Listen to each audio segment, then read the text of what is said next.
Olá, tudo bem? Tamar aqui. Vamos continuar falando sobre o livro do profeta Ezequiel. Por que a segunda visão de Ezequiel é preterista e futurista ao mesmo tempo? O que significa a expressão imagem do ciúme? Você já ouviu falar em zoolatria? Como a zoolatria era encarada no Egito Antigo? Você já ouviu falar no ritual das carpideiras? Qual é o objetivo desse ritual na visão de Ezequiel? Onde Moisés condenou a prática de cultuar o sol? Fique comigo até o fim deste vídeo. Você vai aprender coisas que não sabe e vamos juntos crescer mais um pouquinho no conhecimento e na graça de Cristo. Se inscreva no canal, clique no sininho, escolha a opção todas para ser avisado todas as vezes que publicarmos um vídeo novo. Já deixe o seu like, clicando aí no joinha, no gostei e compartilhe com todos os teus contatos. Deus te recompensará. Vem comigo!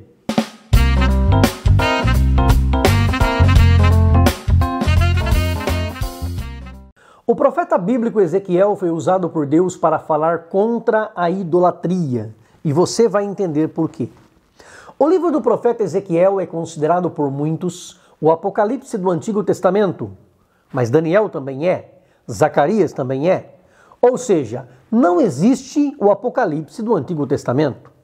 Muitas profecias escatológicas e apocalípticas são encontradas em várias passagens e vários livros do Antigo Testamento.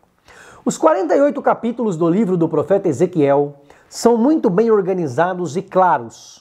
Ele viu a glória e o trono de Deus e recebeu o encargo divino para exercer o seu ministério profético.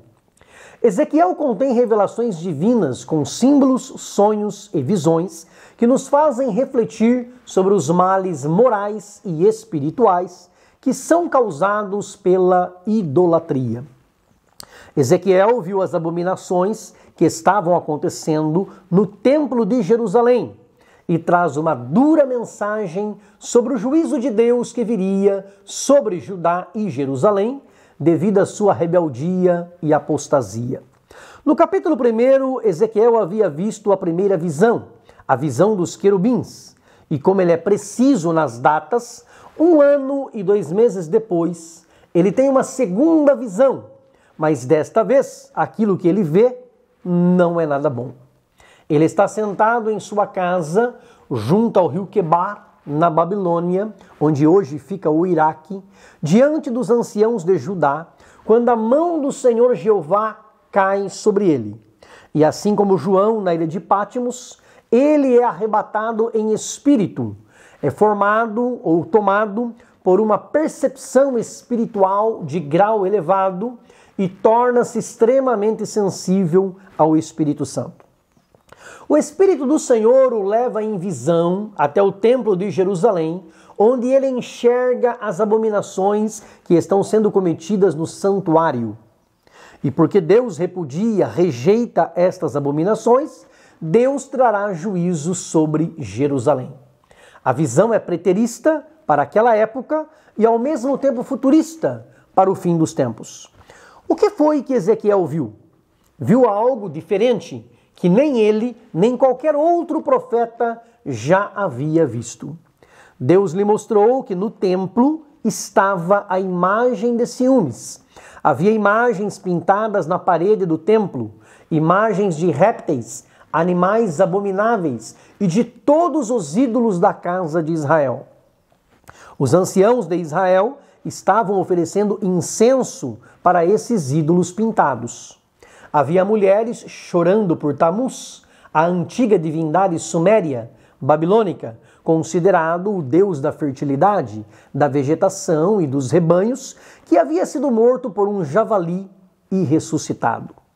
Os pagãos acreditavam que Tamuz ficava 6 meses morto na época da seca e depois 6 meses vivo, na época das chuvas.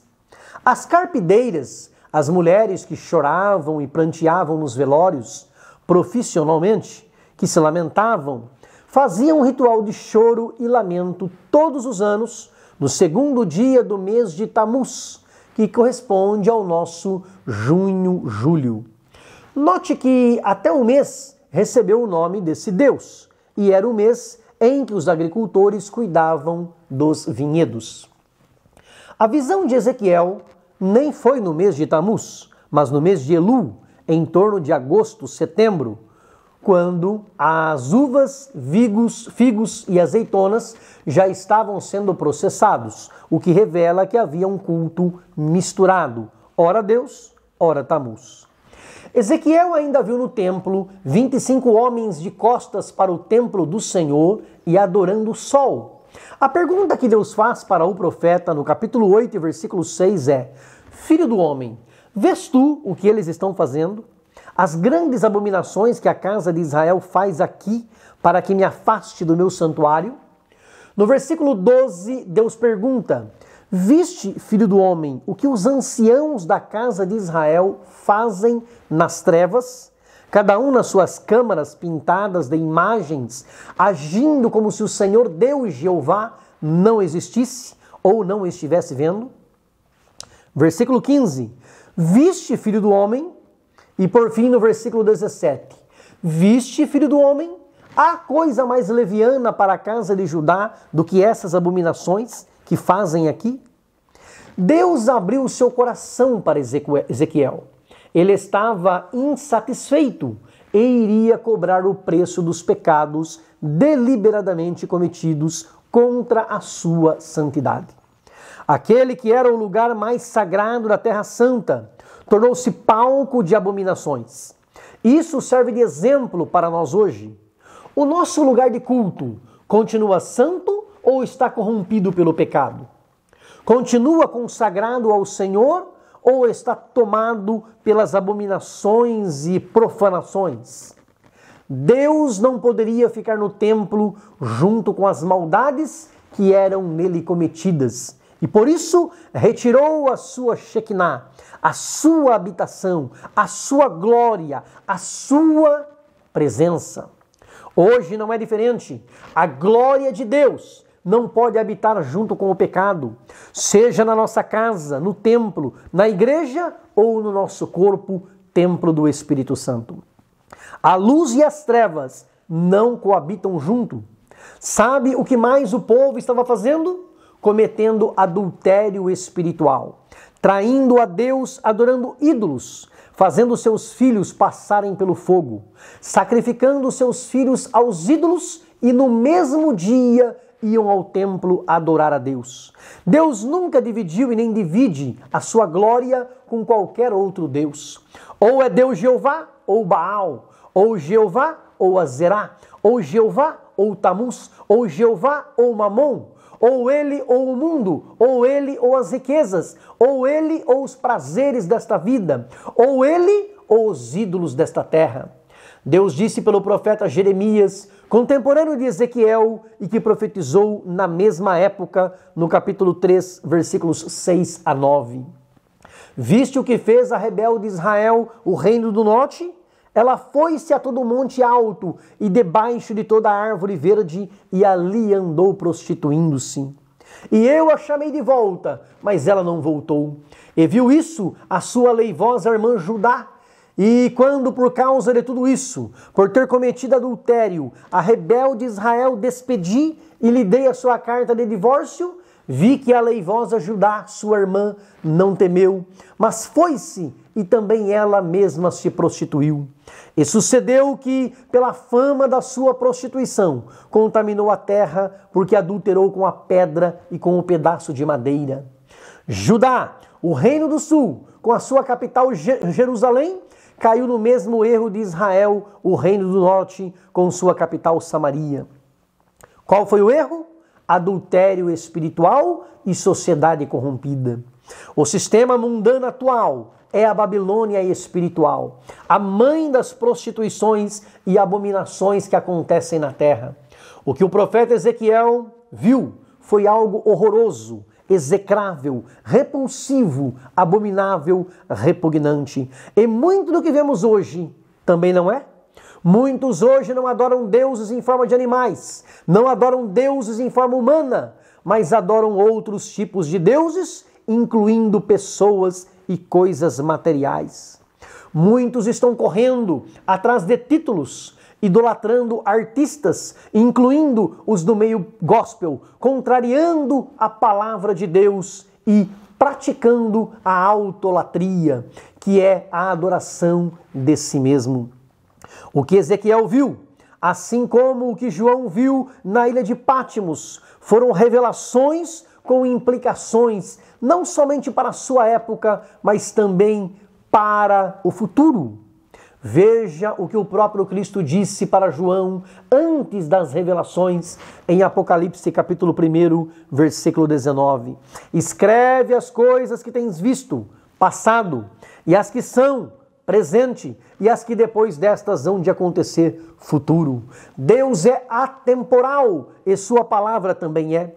Ele não está limitado no tempo e nem poderia estar. Ele é o dono do tempo, o Senhor do Cronos. A expressão que Deus mais usa através do profeta Ezequiel é: então saberão que eu sou o Senhor. Quando acontecer, todos verão que Deus não é homem para que minta, nem filho do homem para que se arrependa. Ezequiel, homem de Deus, só foi usado pelo Senhor porque se permitiu ser usado.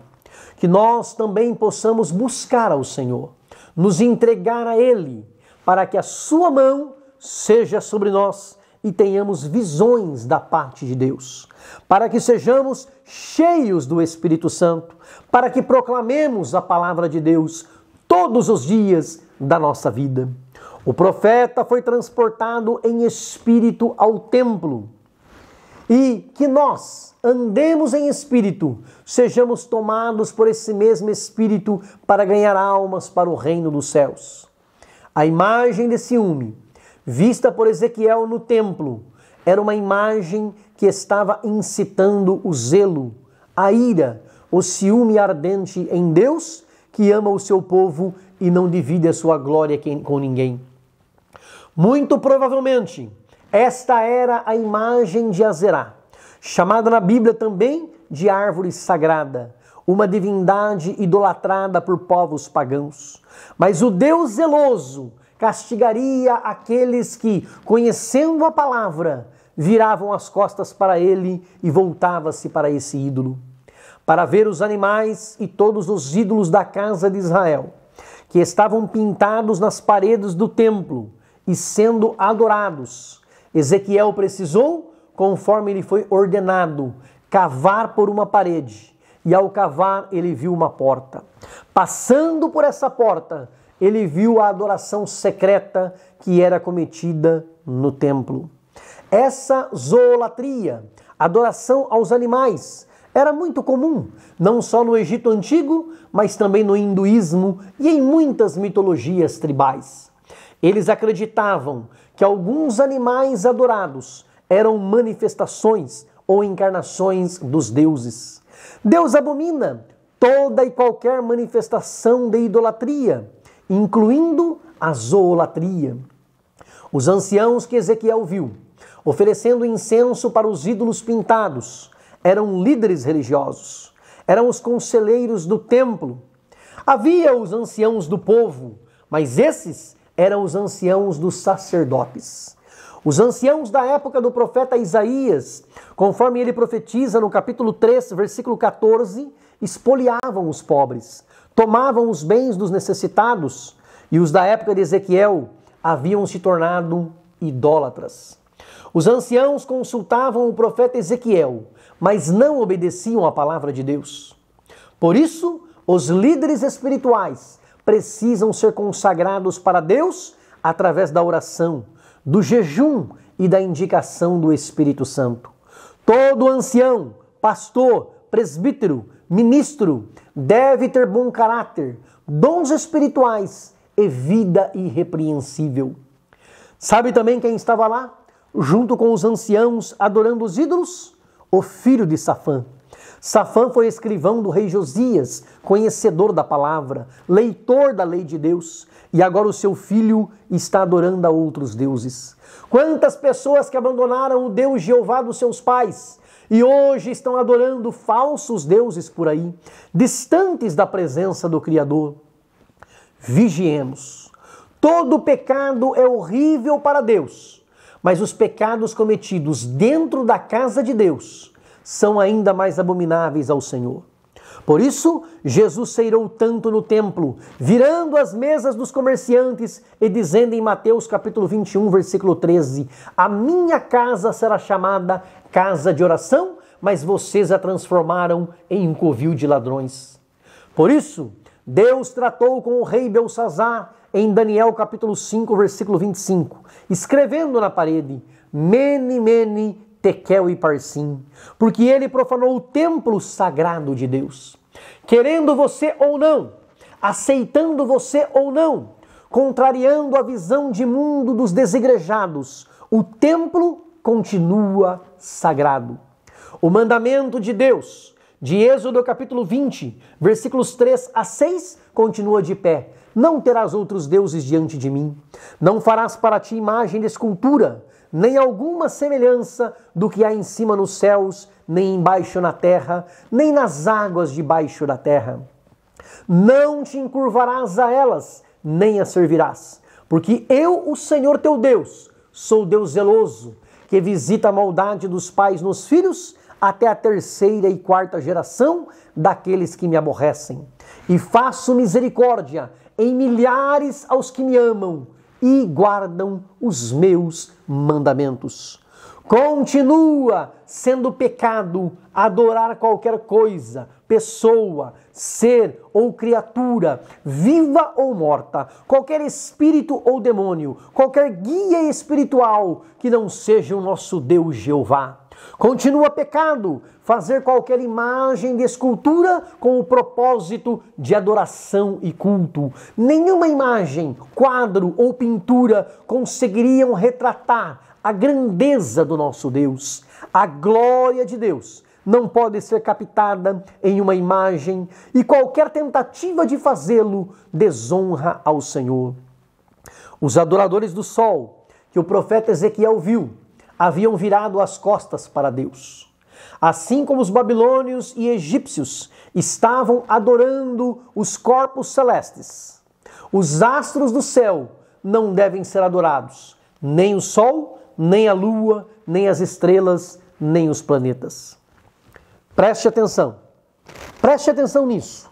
Todas estas abominações parecem coisas distantes. Às vezes você diz, estou livre disso. Nenhum ser humano, está livre de cair no pecado da idolatria. Por isso precisamos vigiar. Lembra do sábio Salomão, filho do salmista Davi? Pois é.